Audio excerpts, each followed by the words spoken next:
Lights, camera, green screen. My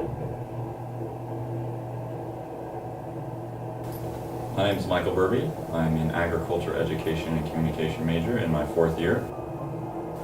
Hey, my name is Hayden Grimm. I'm currently a junior economics major. Hi, my name is Genevieve Henson. I'm a junior here studying agricultural education and communication. Hi, my name is Edward Scarra. I'm an agriculture education and communication major. My name is Gabby Sullivan. I'm a 2nd year natural resource conservation and anthropology major. Action! So for our project, we chose to analyze the Uzma Kappa fraternity in the movie Monsters University. Now, the team really starts off as a bunch of pieces. They don't really fit together as a team. But as you move through the movie, they go through 5 different challenges that makes them see who they are as a person, how they can really benefit the team by honing each and every one of their skills. So as they move through these challenges, they kind of get better as working as a team, and we see a lot a development between certain characters. My character is Squishy, but also known as Scott Squeebles, and his role on the team is to be a follower. Mike Wazowski is the leader of the brothers in the Uzma Kappa fraternity. He has his mind set on winning the scare games, and he is willing to push his team in order to accomplish his goal. Well, I played Don Carlton, and I was the leader of Uzma Kappa. You could say I was the president. There were times when Don didn't really feel like the leader of the team. That's okay, because Don was a really understanding person. So my character is Sully, and he's definitely one of the leaders of the team, probably the counter to Mike Wazowski. He doesn't necessarily step up and take charge of the team like Mike does, but he's a really core component because he is such a powerful character. My character feels probably bizarre, and he's probably the most unexpected and mysterious member of the team. His level of curiosity is known for getting the best of him at times, since he will be more likely to do what he wants and stray away from the common path versus being a team member. But he's also very good-natured and charismatic, so he becomes a very good team player in the end. The brothers of the Uzma Kappa fraternity make an extraordinary team because they use their individual differences to their advantage. Unlike the other fraternities competing in the scare games, Uzma Kappa lacks a team identity. The other fraternities have team identities, but they lack individual diversity. The diversity of the members of the Uzma Kappa fraternity is really important because they use their individual skills to their advantage. So Sully's a really competitive guy, so his conflict style would definitely be competing. He really doesn't like conflict that he can't control. He doesn't like when people kind of challenge him. So even when he goes unprovoked, he almost senses conflict and is willing to take the step to really turn everything into a competitive environment. This can be shown in the first scene when they're in class and someone just merely mentions the word roar. He lets out a thunderous roar just to prove how good he is.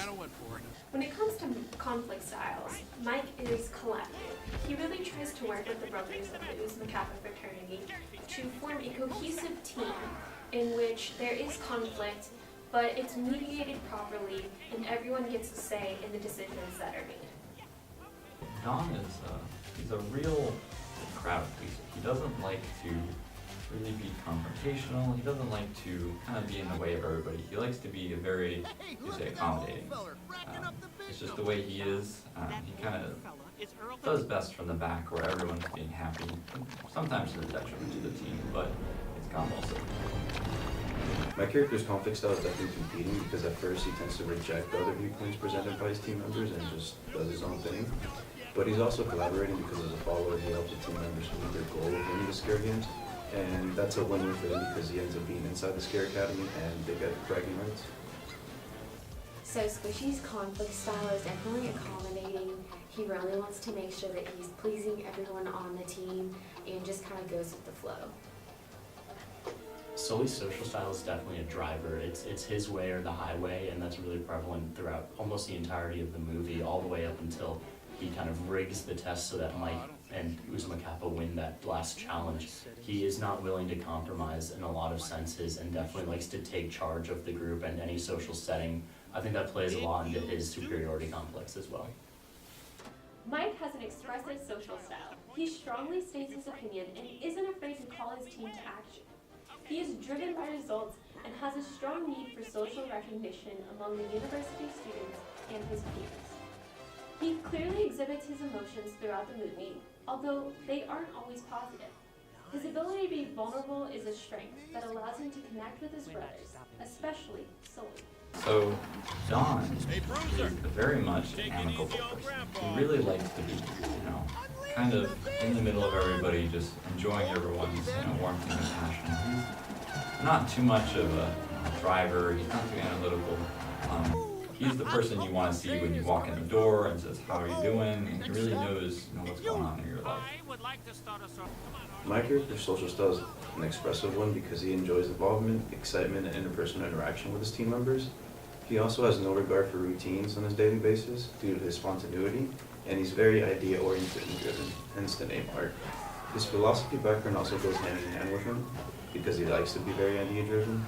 Squishy's social style is definitely amiable. He, like I said earlier, wants to please everyone, so he's really relationship-oriented, hence why he does live with his mom and Uzma Kappa's house, which is actually Squishy's mom's house.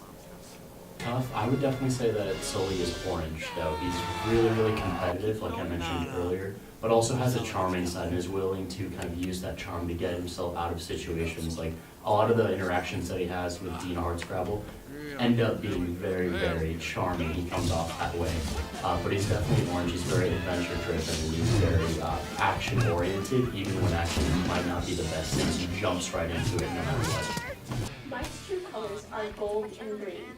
He is organized, dependable, and a rule follower, like a gold, but also a problem solver and visionary, like a green. So Don is very much a blue. He's warm, he's compassionate. There's a little bit of orange thrown in there, he's kind of fun, he's playful. But it's definitely emotion. You can definitely see it in the end when Don ends up getting with Squishy's mom, which is a great scene. But there's other times where he's leading his team by just making sure that they're all emotionally stable and they're fitting in. Art is definitely an orange because he's very spontaneous and an impulsive risk taker. He also thrives in crises because he doesn't have an issue with acting upon his quick and impulsive decisions. Another very orange thing that he does is that he's very generous and he's always willing to share, which makes him very naturally comfortable with communicating with others and has no issues being him. Although at first he resists commitment to the group members' goals, he learns to deal with the here and now and eventually becomes building relationships. Squishy's true color is definitely blue. He's relationship oriented.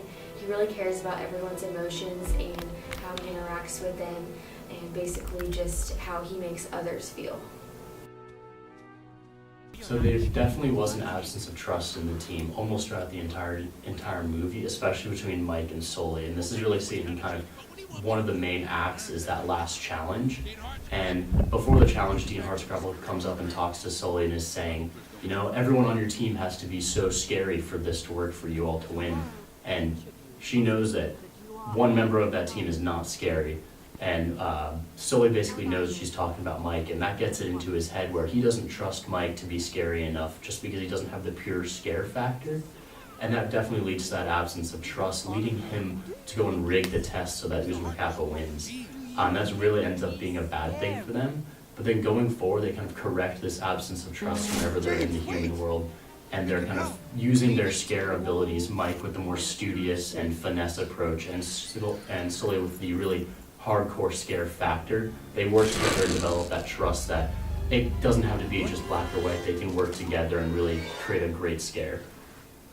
Well, Art definitely demonstrated two specific dysfunctions of the team, the main being inattention to results. Since he was very spontaneous, he didn't really care about the status or ego of the team or overall winning or losing. And the other one he expressed a lot was the lack of commitment because his interest in the team's collective goals tend to weigh in below his self-interest, and he also tends to stray away from everything. And last, his responsibility and accountability for his actions are low because he doesn't really mind what other people think about him. For the 5 dysfunctions, avoidance of accountability is a good example. During the first round of the scare games, when they all didn't really act as a team, and Mike and Sully ran in front of the entire team to get to the finish line because they thought they could accomplish that win without everyone else. And so, even though the rules stated that the entire team had to cross the finish line in order for the placings to be counted, they didn't really pay attention. And so they tried to blame one another when they should have just been working as a team altogether. The brothers of the Uzma Kappa fraternity experienced lack of commitment, one of the 5 key functions of the team. They are defeated after being publicly humiliated when they attend their first frat party. They really don't know if they can continue in the scare games. Their feelings are down, and they really do not see themselves as scares. Mike sees that his team is down, and that they are uncommitted to the scare games. He decides that he must take action, and take them to the big leagues at Monsters, Inc. It is at this point that the team finally realizes that they are worthy enough to be scarers and compete in the scare games. So I think one of the most egregious examples was the inattention to results. So you have these really big personalities, you have Mike and you have Sully, each want the same thing, but the way they go about it is 2 different ways. So you can see this like in the first challenge, it begins with them looking at each other, talking about how they're gonna best each other, how they're gonna do the best. And they go through that, that field of little pink puff balls, and they're competing against each other, they're trying to fight to win. They both eventually get there, but then they realize that it's a team effort and that he needed to help the rest of the team. And lo and behold, at the end, in stumbles the rest of Uzma Kappa. Happens again in the second challenge. You look at how Mike forms this plan for getting the flag from the librarian, but then Sully is just so fed up and he wants to do it his way. And when he finally does it his way, you end up getting this situation where the librarian gets angry and he almost loses the challenge if it wasn't for the other team members pulling through. So really at the end though, you get the bonding moments, and then eventually they realize that it's the team, that it's not just about them, it's about how they work together and go through. The traditional fraternities are presented as having the luxury of not having to try hard to be scary because they naturally are. Since Uzma Kappa doesn't have this luxury, they have to learn the challenges of the process and use their individual unique abilities to excel as a whole. They also begin to enable and encourage others as they spend more time working together, understanding each individual's strengths and weaknesses. A great example for encourage the heart for exemplary leadership is when all of the team one by one goes into the scare simulator, and each time one goes in and comes out, the entire team is cheering them on, and they really want to encourage them along the way, and it definitely shows. I would say that Mike definitely models the way for a really large portion of the movie, especially when viewing it through Sully's character. Mike is always doing the things that Sully isn't willing to do. He's always studying, he's always putting in the tedious work, and he's approaching scaring with a different mindset than Sully is. So this is his way of modeling the way for Sully to be a more wholesome scare. And in the movie that definitely plays out when they're in the human world, because Sully knows he needs Mike now, and Mike models the way and shows him how to build up the anxiety among the Rangers that are in the real world, because Sully's just brute scare tactic wouldn't really scare them enough to free them from that world. Mike really does a good job of using the finesse tactics to get that done. So he teaches Sully that there's other ways to scare other than just relying on your natural talent.